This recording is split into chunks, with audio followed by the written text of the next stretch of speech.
Oh, thank you so much, Danny. And it's a pleasure to be here. So, good afternoon, everybody. And thank you for spending your lunchtime with us. I'm hoping it's lunchtime, but if you're anything like me, you've got your coffee ready for a very exciting hour session. And today's session is getting on a board.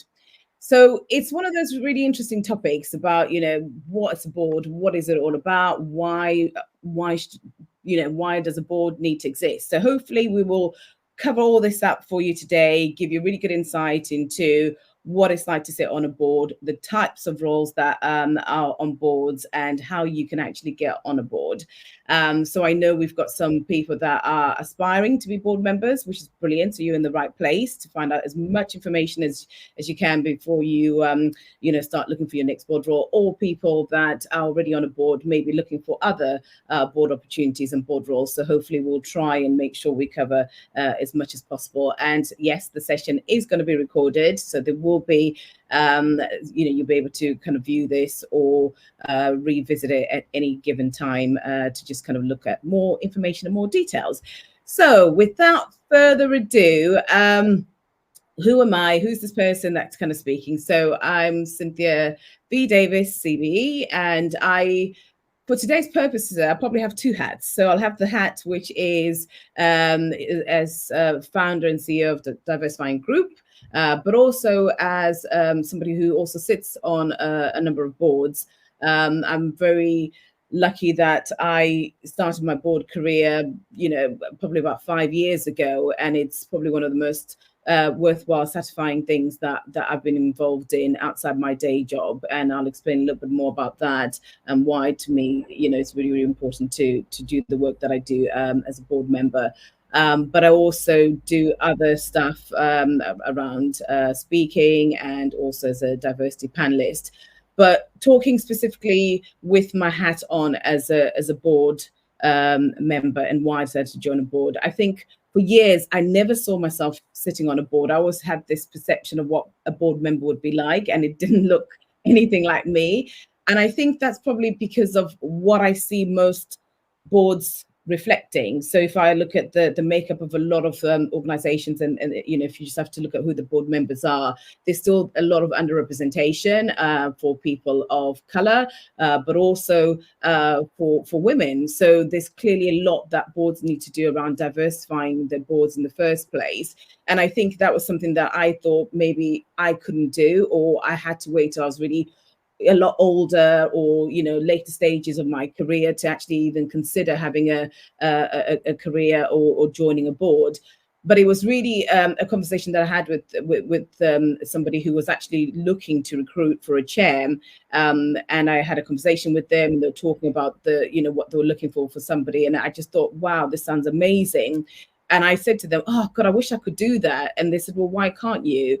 And I couldn't answer them, because they described somebody who had amazing skills, who was really passionate about diversity and inclusion, who could help them around setting their strategy and really bringing people along on their journey, but who was so aligned with the mission and purpose, of which I was at that point. And I was like, yeah, why not? Why can I not join the board? So I think it was sometimes my own perception of what it was like to be a board member that stopped me from actually thinking that I was ready to join a board. But when I broke it down to what actually is a board member, what are the things that I have to do once I'm on that board, how do I add impact, and what are the things that are involved, and really started to understand around governance and around the role of a board member, I started thinking, well, actually, I could do this. I have the right skill set. I'm passionate about what this organization does, and I really have a lot that I can offer to help advance them on their journey, but also really help to come on board and set that kind of strategy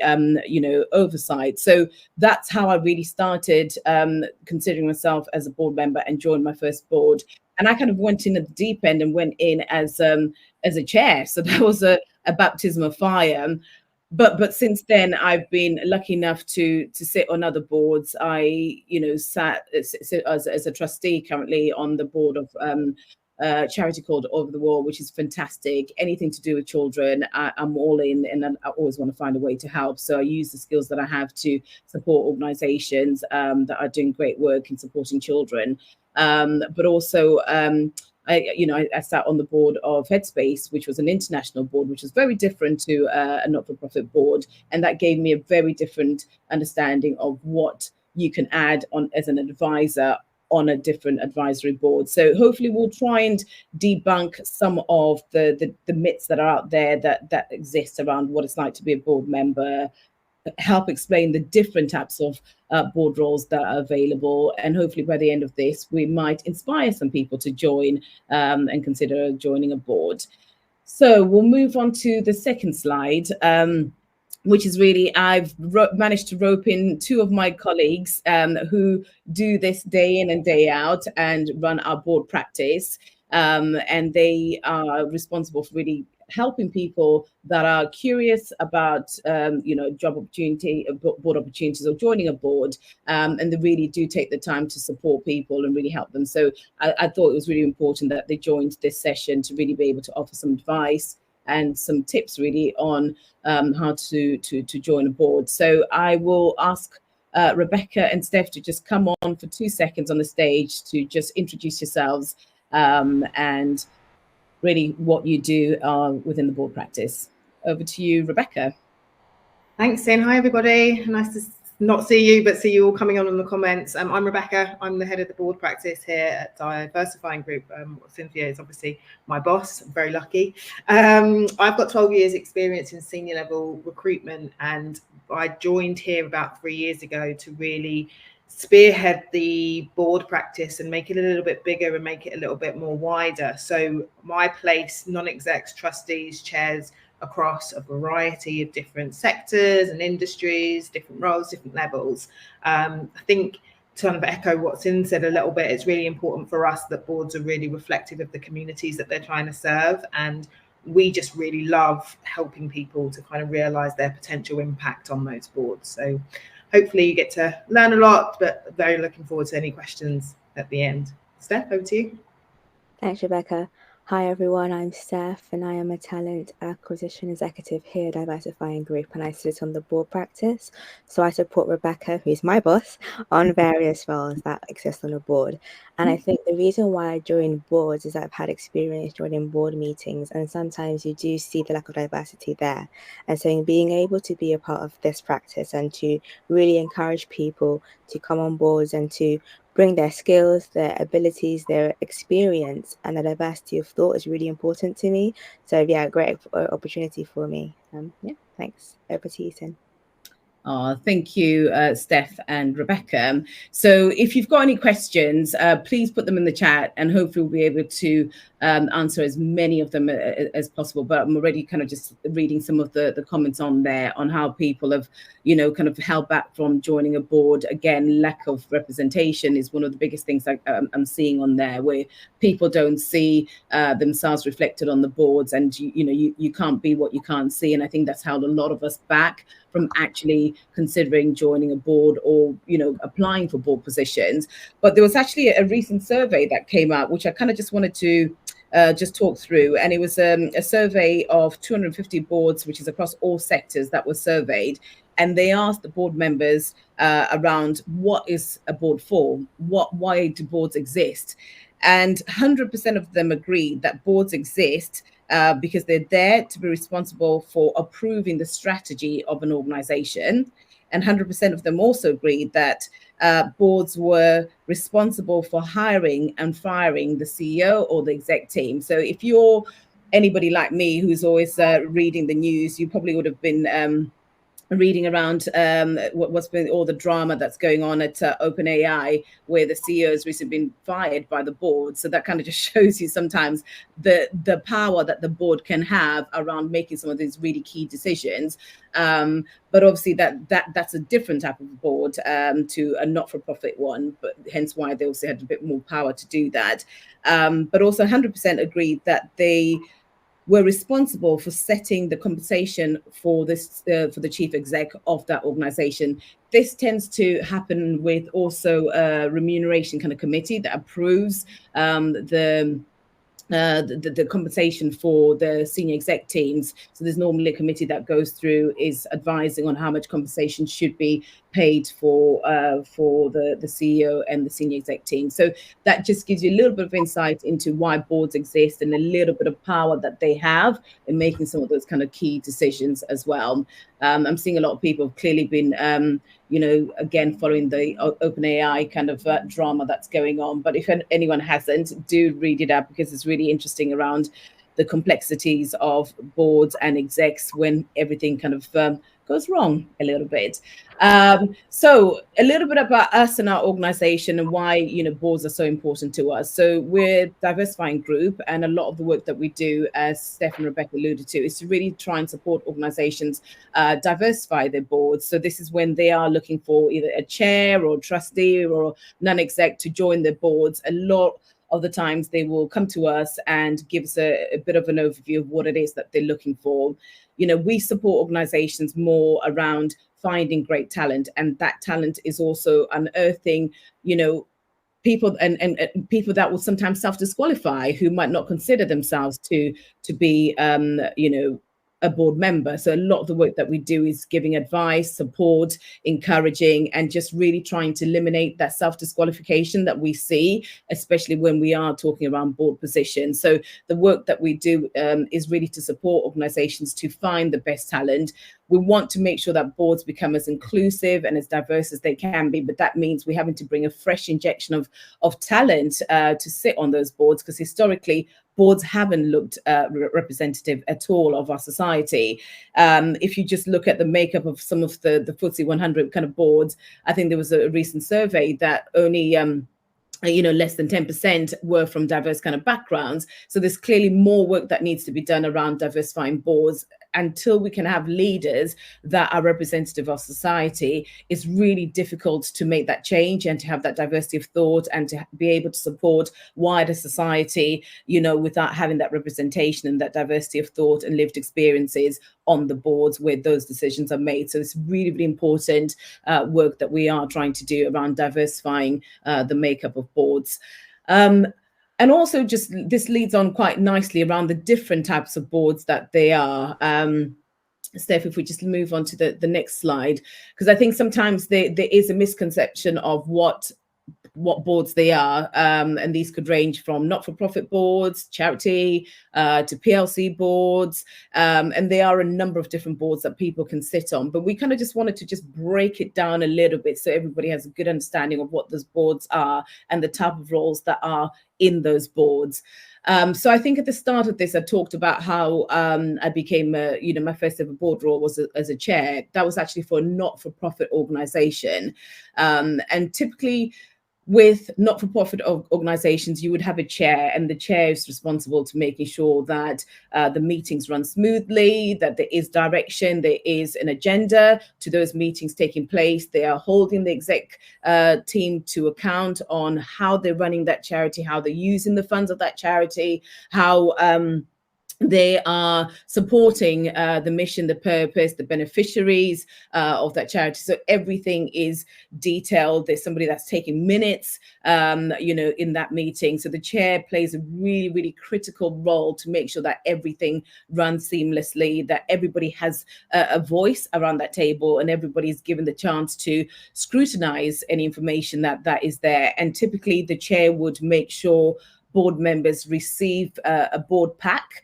which has got information of what's going to be discussed at that board meeting. So people have had, at least a couple of weeks in advance to read through the board paper, understand a lot of what's been going on, are able to bring questions to dive deeper into any areas they might want to scrutinize. That information is normally pre-prepared before the board meetings by the exec team and members of the organization, so that the board members can sit through, revise, look through the information and really understand what's going on, and if there's any particular strategy that they need to formulate from that point, they're able to do that. And the chair is responsible to make sure that all those actions are addressed and actioned following on the board meeting. So there is somebody that's always recording what's being said in those meetings, and the chair is really there to make sure that those meetings, presided over with good governance and done in the right kind of way, and everything is documented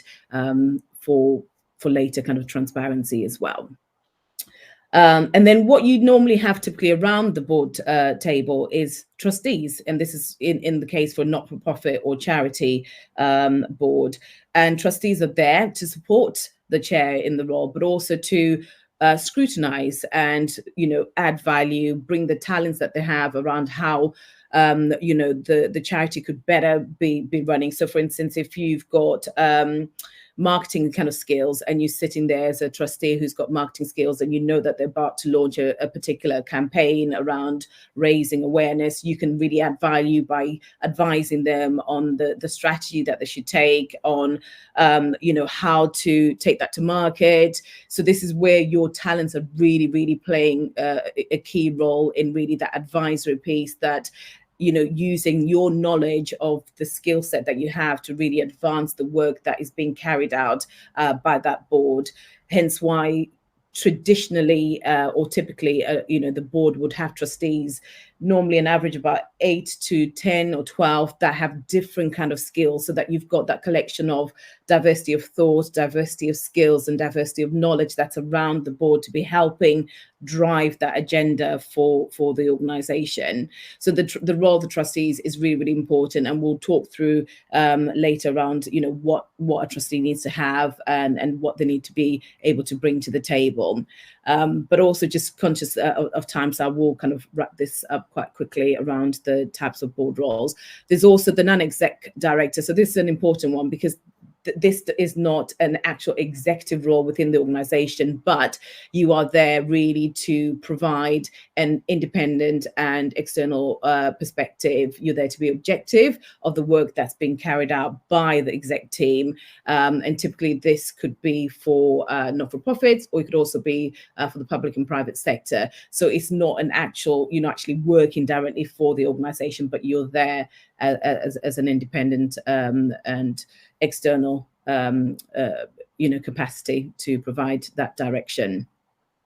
And then you've also got committee members. So committee members are really there to serve on specialized kind of committees within that board. So it could be one that, as I mentioned, around remuneration. So these are people that look at how that money is being spent. It could be on salaries. It could be on the chief exec's kind of compensation package, and they will scrutinize that. It could be where you're hiring really key senior people to come and join the organization, that the finance or the remuneration kind of committee is there to really look at the amount of money that person should be paid in line with kind of the charity kind of governance. So they're there to really scrutinize that money is being utilized in the right kind of way as well. But you have committee members that can sit across a number of different areas. It could be a diversity and inclusion kind of committee. It could be a finance committee. It could be an audit and risk kind of committee. It could be a legal kind of committee. And these are people that have got specialized kind of skill set that are collectively looking at a particular area of focus within that board and addressing that as well.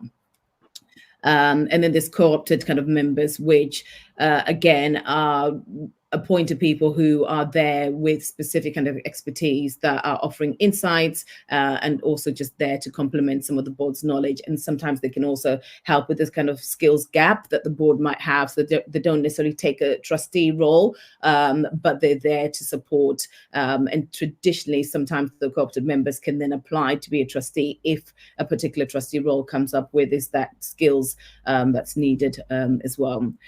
And then the other one is time commitments. I think we put kind of chair on here, which I think we've got 10:30. Oh, so 10 to 30, and then trustees 8 to 14. So this is the time commitment is the most important thing that people need to be aware of when they're joining a board, because if you are a chair, there's a lot of time that you've got to commit to it, and a lot of it isn't just around when you've got board meetings. It could be things that come up. You could be in an ambassadorial role where you need to speak on behalf of that organization, or you need to attend an event, or you need to be there to sign off things, or you need to be there to address the organization when certain things have kind of happened. And you also tend to do more the one-to-ones with the chief execs. The chief exec almost directly reports into the board and the chair in that respect. So the time commitment piece is really, really important. I think we've put that on there to make sure that people are aware that of the different type of roles, which ones takes the most time. So the trustees tend to be about 8 to 14, and then cooperative members probably much less time that's needed on the board. But hopefully that just gives you a bit of an insight into the different types of board roles out there and what's involved with each of those in terms of time commitment as well. At this stage, I will pass on to my colleague, Rebecca, who's just going to talk to us around the facts and figures on a board. But please keep the questions coming, because we're going to try and answer as many of those coming through. So keep them coming. Thank you, Cynthia. I think we thought it was really important to just share some facts and figures with everyone, which I think people might find quite interesting, but perhaps won't be necessarily surprised by some of these figures. So the average age of a trustee at the moment in the UK is 61. Of over 8,000 boards, there was an average age of over 75 years. 64% of all trustees are male, and the figure rose on boards of much larger charities, I'm sure you can imagine. In charities with incomes over 5 million, 72% of trustees were male, 71% of chairs and 68% of treasurers were men. 92% of board members were white, compared to 86% of the UK population as a whole. However, as adjusted against age, and boards to be found a little bit more representative. 75% of trustees have household incomes above the national median. 30% of trustees hold postgraduate qualifications, while 60% have a professional qualification of some sort. 51% of trustees were said to be retired, and around 70% of trustees were asked to become trustees directly by either the chair or a fellow board member, so not through agencies and not through going on sort of open recruitment markets. Only 5% of trustees responded to job adverts. And 50% of trustees had been or still are users of the services provided by their charity, which is really good in terms of lived experience. But I think even with the charities that we work with, organisations that we work with, that needs to be a higher number. But that's facts and figures. I'm sure there are going to be lots of questions and thoughts around that as we go into the Q&A session. But I think the next slide goes over to Stephanie. Thanks, Rebecca. So I'm just going to speak on two things: why, what to join a board, and what good governance actually looks like. So we've got three things on the slide here. The first thing is adding value to a cause you care about. So we at Diversifying Group really do prioritize having people on boards that have a personal connection to the cause that they are kind of governing, essentially. We work with a lot of first-time trustees, and what really stands out to us when they apply for trustee roles or chair roles is that passion that they have, that kind of passion alignment with the cause.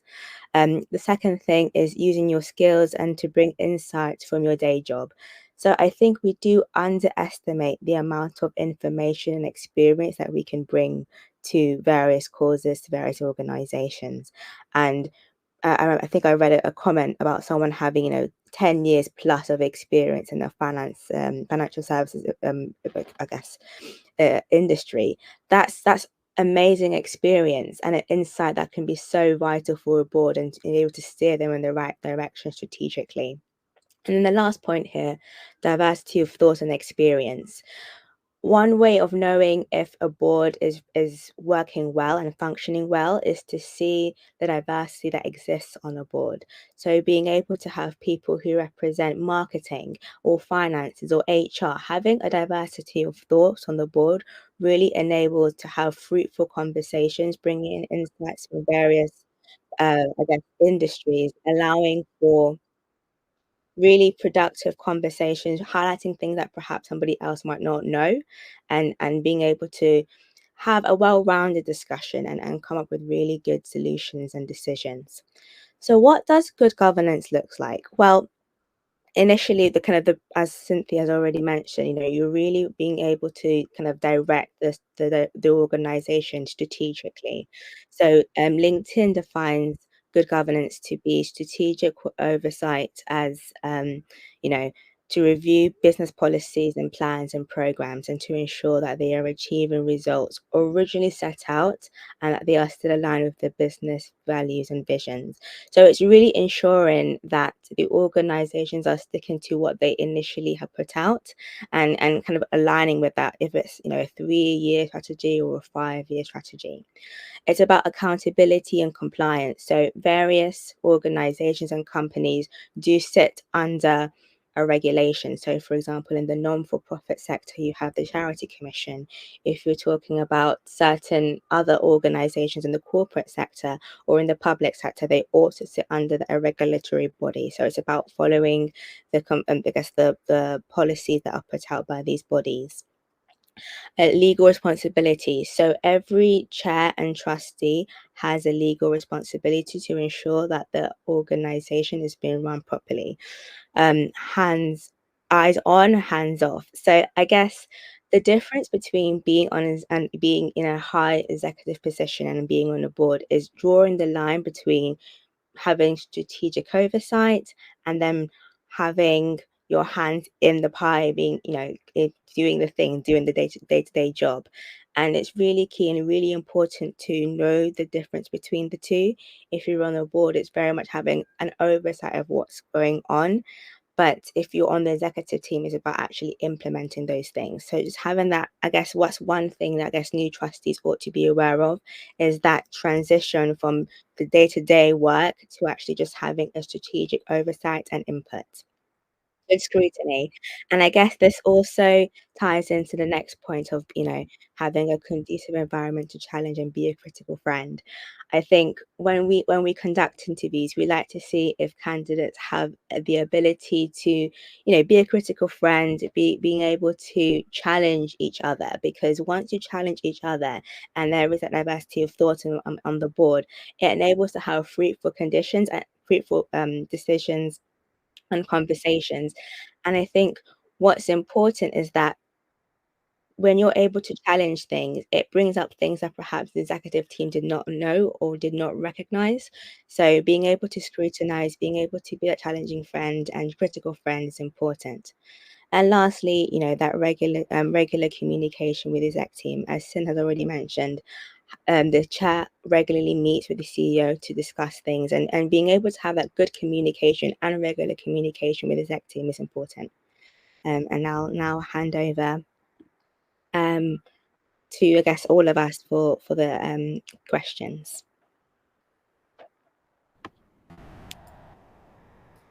Thanks, Stephanie. Yeah, we've got a few questions that we've got pre-prepared, and I've actually just been jotting down a lot of the questions that have been coming in the chat. So thank you to everybody that's been putting questions in there. And we'll make sure we cover as many of those as possible. And just to clarify on the timing, because I think somebody was asking questions around the time commitment that we gave. So that was actually in number of days that's required. So the chair has more number of days that they have to sit on a board or support the board, and versus the trustees and the committee members. So it wasn't hours, it was days.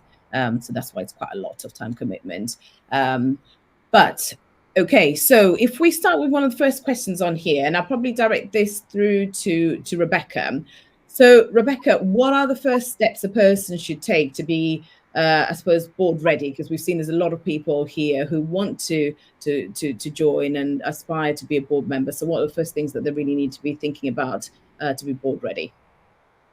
Yeah, thanks, Sin. I think that really goes back to some of the stuff that Steph was saying. It was around finding roles that are really passion aligned for you, and also just understanding what good governance is. I think when we're looking at people who are first-time board members, whether that's a non-exec for a corporate or a public sector or a trustee for a charity, that's fine to be a first time. Someone's got to start somewhere, but you need to be able to demonstrate that you understand what good governance is and that you understand the value that you can add in terms of your skill set on a day-to-day as well. And again, to the time commitment, being very aware that you will have to give up some of your personal time, sometimes paid, sometimes unpaid, and be willing to kind of do that. Hence why the passion alignment is so very, very important. Thanks, Rebecca. And yeah, I think around that kind of payment time, you know, so traditionally most not-for-profit boards do not pay at all. They're unremunerated, but you might get payment for expenses, so travel expenses or expenses to go and attend certain things. That's typically the only type of payment that you get. If you are a chair, some not-for-profits will pay a chair very small amount because obviously the time commitment and the work that's involved by the chair. But just to bear in mind that most of the not-for-profit ones are not remunerated. The PLC boards, though, are remunerated, and they will normally stipulate, what that salary is, and also the non-exec directors on public companies will be paid, and they will list what the salary of those are. So it's just being aware of the different levels of the board roles and which ones are paying and which ones are not paying. So second question, Rebecca, I'll do two for you. So what are some of the challenges that are commonly found on boards? So I think there are lots of different challenges. Obviously, you're a first-time board member. It's being able to have your voice heard. I think there are definitely, Steph will come on to this. I'm sure you'll ask her about the imposter syndrome in a minute, but being able to kind of go on and just be a sponge and just listen for a minute. But somebody needs to be able to facilitate an environment where you feel comfortable to talk. It can be very daunting. We've all been in meetings before where we're the first and we don't really know what's going on, and we just have to kind of listen and just go, okay, so this, maybe I'll bring up this point in a minute and I'll ask that question in a minute. But it's very much about an environment being built around you where you feel comfortable to do that. That's probably the most common challenge. Finding your voice and being heard.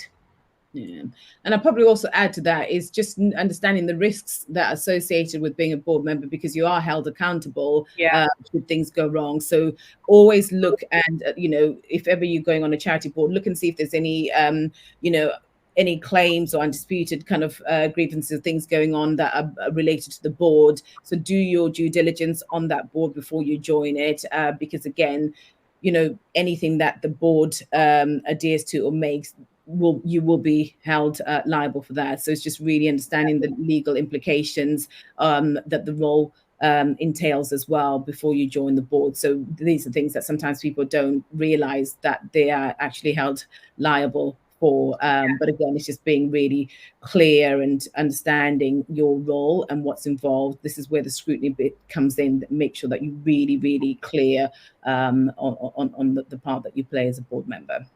Yeah, I think just on that liability piece, then, if I can just say that normally organisations will cover that for you, and you'll have to look through that onboarding paperwork to ensure that they have insured you and that it's not something that you need to do yourself. Be very, very clear where you stand there. Yeah, very good point.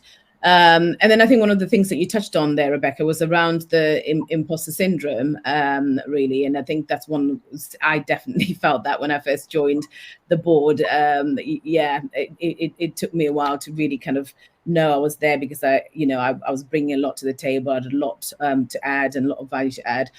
Steph, how would you advise people maybe deal with that imposter syndrome once they are on the board?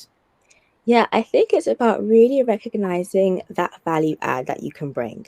I think people do underestimate the experience they have and believe that it's not good enough for a board. You are good enough for a board. You've accumulated so much experience over the years that can be vital for a board. So just recognizing your achievements is definitely key. I think also, if you're a bit worried, you can always seek out mentorship as well. People have already been on boards, seek out their advice, what to expect on boards as well would be quite useful when you're kind of dealing with that. But then also, making sure you're up to speed of what is expected of you on a board. So if you are to bring, I don't know, marketing expertise, making sure that you're up to speed with what's going on in the marketing world, so they can really, I guess, advise the board, with up-to-date information. So yeah, I think recognizing what you can bring to the board, I think seeking out mentorship and just being up to speed and up to date with all the latest developments within your own sphere. Yeah, and another good thing that helps me personally to overcome some of that imposter syndrome is whenever I get the board papers, a couple of weeks before, I look at, really scrutinize it and also write the questions that I want to ask in that meeting. So I make sure that whatever happens that day, I've asked those questions and I've made sure I've put my hand up, and that to me makes sure that I'm getting my point across. I'm making sure that I'm heard, because it can be sometimes quite daunting when you're in a room of people that are very vocal. You always have some that shout the loudest and stuff. So it's really honing you and holding your own, really. So just having those questions ready, underlined with specifically what you want to be covered, does help overcome that imposter syndrome. When you get into that room, you're able to really, value add in that moment. So just be prepared, do your homework, and just make sure that you're fully prepared when you go into those. And if there's specific areas that are being discussed on, or topics that are being discussed that are actually in line with your skill set, make sure that you're adding as much insight and value into that conversation, because that's showcasing the skills that you have and why you're on that board. And that helps you to kind of think, yeah, actually I have added something, I've contributed, because if I wasn't on that board and added value around this area or that area, this board might not necessarily be able to achieve the objective and what they're trying to do with this area without my kind of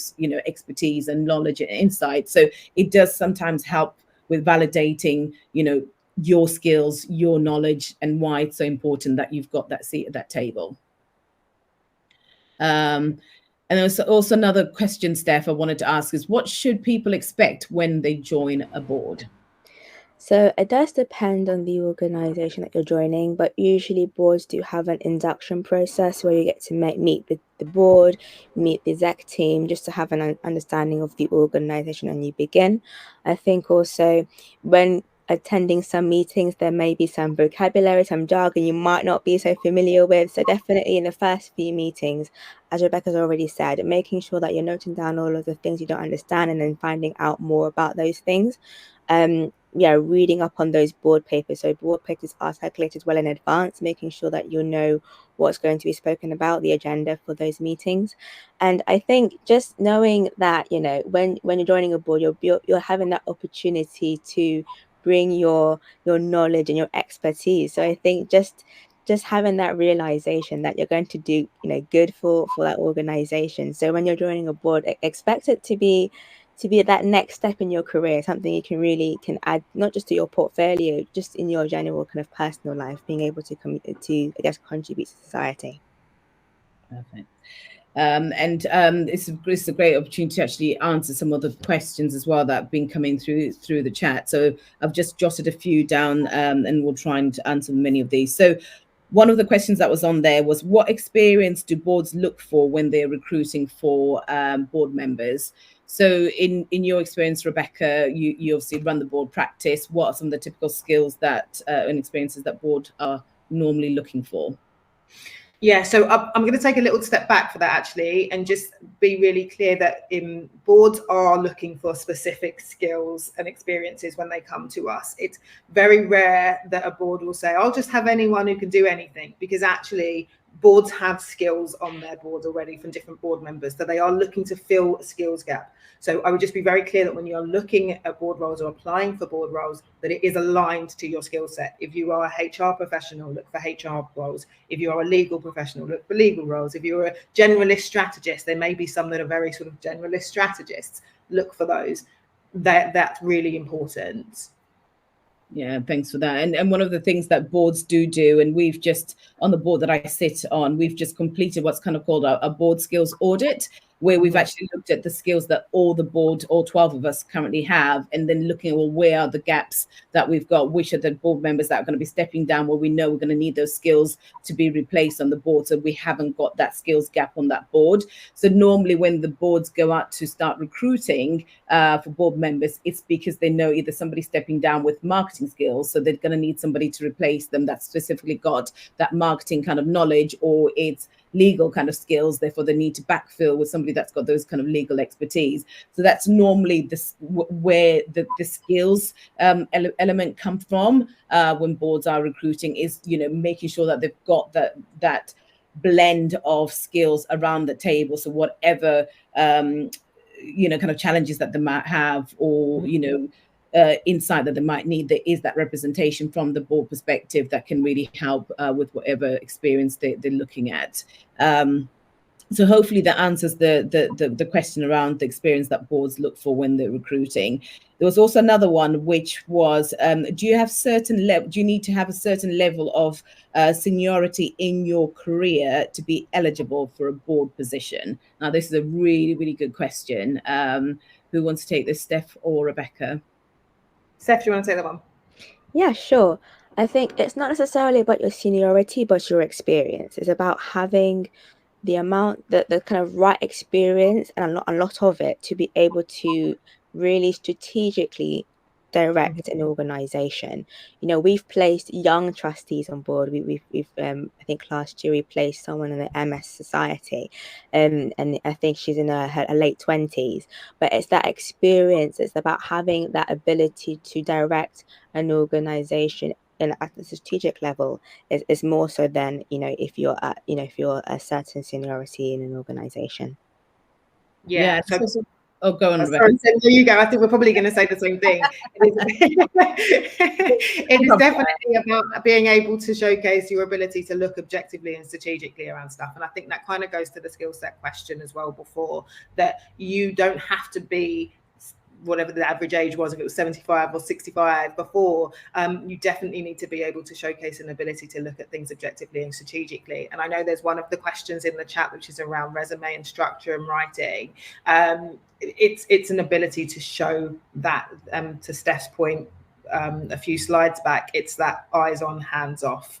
You're not doing the doing. You need to be able to show them that you can say, ask the right questions and be objective. Sorry, Sin, was that what you were going to say? A little bit, but what I was also going to say as well is one of the things that we're seeing more and more is boards are actually asking us to have a much younger demographic of board members joining the boards. Because if we look traditionally in society, it's a makeup of all people of all walks of life at different ages. So how do you make sure that you're serving, your demographic in the right kind of way if you only have people of a certain age demographic? So I think there's this really big push now on boards to get younger board members coming on board, and they're actually creating what's called shadow board members, where the younger, up and coming kind of talent can actually work very closely with, other board members to really get that board experience and expertise. So when a position comes up, they're already ready and have had enough access to understand what it's like to be on a board,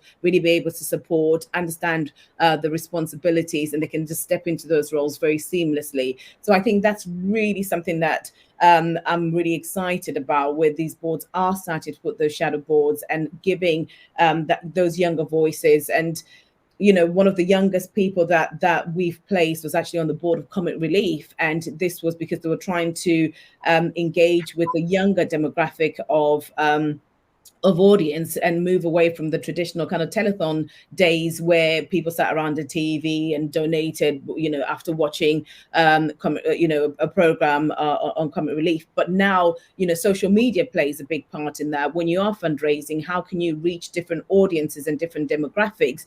You need to have that different level of understanding around the table to be able to really advise the best ways to connect and engage with the widest form of society. So I think this is something that's really, really encouraging for people that are coming up in their careers, that you can at any stage of your career be able to add value to a board. So look at joining a shadow board, because that gives you that great access to really see what goes on and really prepares you in the right kind of way with the right kind of support to then sit on the main board as and when those opportunities come up.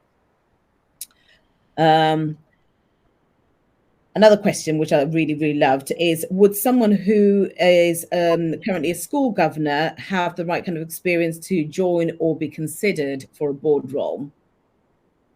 Rebecca, you're a school governor. I am. I am indeed. I love it. So that's a really good question. I think in a kind of micro level, probably yes, because you understand board meetings and you understand a little bit around governance, and you understand sort of having load of paperwork to go through and making sure you're having really important questions on a bigger scale. Maybe not so much. It's a very different kettle of fish to being on a board than it is to being on an organisation. Depending on the board, to be fair, of the size of the school. If you're on a multi-academy trust, and some of them are very, very large, and so that could be slightly, if you're in a smaller charity or a smaller organisation, that could be slightly more transferable. But in the grander scheme of things, if it's a small school, a small budget, I think the question of scale comes in quite a lot. And so it's not necessarily a given that you would get a board role just having that kind of experience. Great, perfect. And I think somebody kind of mentioned this earlier on around, your CV and applying for board position. How can, people that are applying for these roles make sure that their CV stand out, and especially things like, the importance of a cover letter, because it's different to maybe applying for a job. What do people need to be showing when they apply for board roles? Are you asking that, Stephanie, or me? anyone take the question. Who wants to give it a shot? Steph, you go. I just spoke. You go. Yeah, sure. I would say that especially when it comes to cover letter, I think there are 3 things that really stand out. The first thing, especially if it's a charity, that passion alignment. We really want to see that you have some sort of connection to the organization, its mission and its values, especially if you're going to be part of the team that's kind of directing that along those lines. The second thing is really about demonstrating that you have the ability to look at things strategically and objectively, having the ability to know how to kind of see, I guess, your own specific area. Have you have the ability to direct the organization in a specific way, so having strategic oversight and experience in that. And then the third thing, it's very much, as Rebecca said, especially trustee roles, they're looking for a specific skill set. So if you're somebody with a finance background, highlighting that and the experience you have in that and how that can be beneficial to the organization. I should stress here, and I think Rebecca also alluded to this when she spoke about, I guess, being a school governor and then wanting to be a trustee or a chair, is that when you're looking to apply for organizations, and I'll give finance for an example, there's that kind of scale piece. And so when you're looking at organizations and people are looking at your CV or your cover letter, is about finding out the skills and the experience that you currently own and have, and what you're able to bring to their organization. Essentially, what they're looking to see from you is that value add. So highlighting your passion alignment, highlighting that ability to look at things strategically, and then also looking at the kind of skills and experience that you have, and if they are similar to the organization that's in question. Perfect. Thank you, Steph.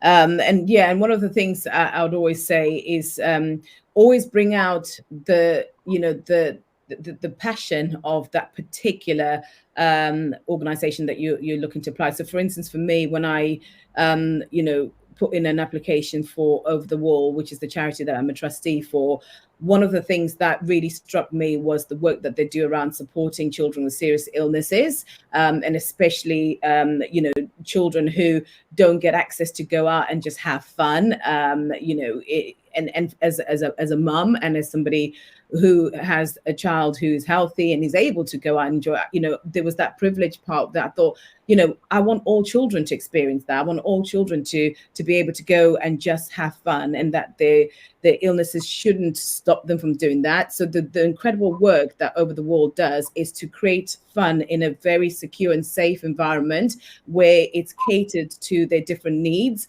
and the different kind of challenges that they've got, and bringing the families together to just enjoy being a family and having fun. And they run these camps that are very much with nurses and doctors and the right kind of medical support that's on hand to be able to support them, but to give them that opportunity to just be children and have incredible fun. So that's, to me, just spoke so much to me, and I wanted to be part of that. I wanted to join the organization and help them on their mission and their purpose, and get more families to get involved in the incredible work that they do. So that I put that in my cover letter and really talked about all that. And I think that helped to make my I suppose my application stand out because there was a lot that came from a personal aspect. You know, I have a godson who's got a severe disability, and I know the challenges that his family have when they try and do fun stuff. And I put that in there around having these kind of organizations that are there to support that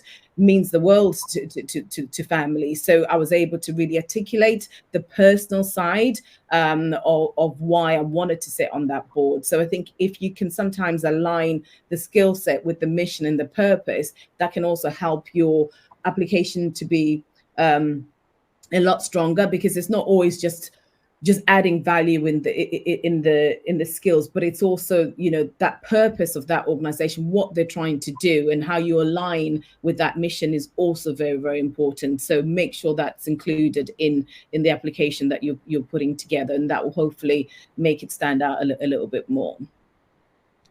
So there was also another question, which was around how many boards actually have diversity and inclusion targets. This is an interesting one.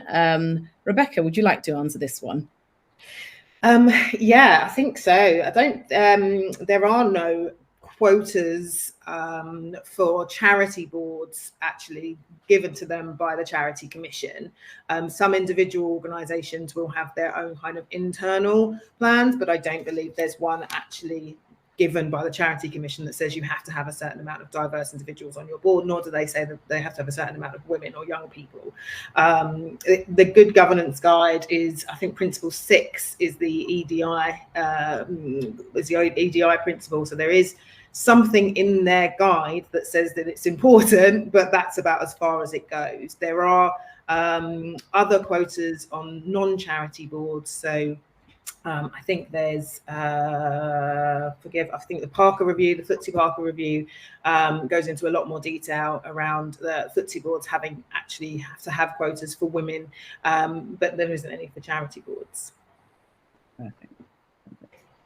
Yeah, and I think we are seeing a lot of the board starting to look at that representation, because if you look at the people that they serve, they are of all walks of life, but that's not always, you know, reflected around the board members. So I think there is now that target around just, you know, do we have everybody represented around this table that's going to, you know, bring that, especially lived experience from different kind of communities. And if you don't have that understanding, you know, around the table, how then do you best support, you know, people from those kind of communities? So I think it's something more and more we're seeing a lot of boards are in themselves without necessarily having a specific target to aim for, but are looking at, are we making sure that we've got that representation on there? It could be, you know, with the charity that I sit on, where it supports children with serious illnesses. Do we have you know, a beneficiary of the service that also sits on the board that's able to add value around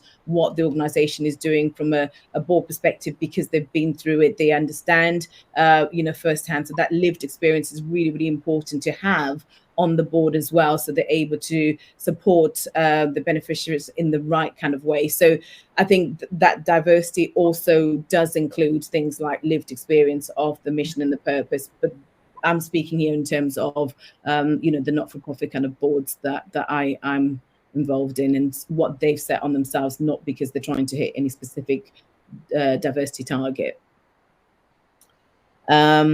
And again, another question, I'm just conscious of time. There was one which came out around, you know, where people can find board roles and opportunities. So I've just put on there around, you know, the current job openings that we've got for board positions on our platform. So do check them out. These are across a number of different kind of sectors, but it just gives you, you know, roughly about 40 on there, and these range from the Diana Ward, who's looking for a chair, to board trustees for learning and development kind of organizations, right through to PLC boards and to the BBC. So there is a whole section of board roles that are currently live. I think at the moment there's about 40 live roles on there that you know, are actively being recruited for. So I want to make sure that we've there's quite a lot of questions that are still kind of going on here, so I'm just trying to pick out some that we haven't answered. I think we've got probably time for one or two more, so I just want to make sure around board positions being paid. I think we've kind of covered that, which is really the not-for-profit ones are not paid, but the PLC and the public limited ones are. And also, if you are sitting on a startup board, sometimes they will give you equity as well for joining that as a board advisor. But again, they're all very different and have different kind of criteria on them. Just trying to flip through the questions to make sure we haven't missed anything out. If there's anything that we've missed out, because there's a lot going on in the chat, and I'm just trying to kind of read all of it, please do reach out to Rebecca, myself, and Steph. I think we've got a slide with our contact details on here. So if you've got any questions or want to continue the conversation, or we've not been able to kind of answer any questions, please do get in touch. We want to support, get more of us on the boards. Don't be put off. We're here to support. We run a board clinic from time to time where it's just free advice on helping you to, write your cover letters. And Rebecca and Steph are brilliant at putting together a newsletter that goes out every quarter, I think, that just showcases what's happening in the world of boards. What are the kind of current trends that you need to look out for, which organizations are currently actively looking, any legislation, any law, anything that comes up. So, it's worth signing up to that just to keep up to date. But I do hope this has inspired a lot of you that were maybe on the fence on whether they should go for a board role, to kind of consider that. In closing, I'll just say, find something that, you're passionate about, an organization that you feel aligns with your values, your mission, the purpose, where the skill sets are aligned with what they're recruiting for. As Rebecca said, if you've got HR skills, make sure it's HR ones that you're applying for, so you've got much more chance of actually being successful. But we are here to support. The only way the boards will change is by all of us putting ourselves forward and being that representation that we desperately need on the board. So we just hope we've been able to inspire more of you today to consider joining a board. And please check out some of the current openings that are available for different boards that are actively recruiting for board members. Just leaves me to say thank you so much. Thank you for joining us. We hope this has been useful, and enjoy the rest of your day. Thanks for joining, everyone. Yeah. Have a great day.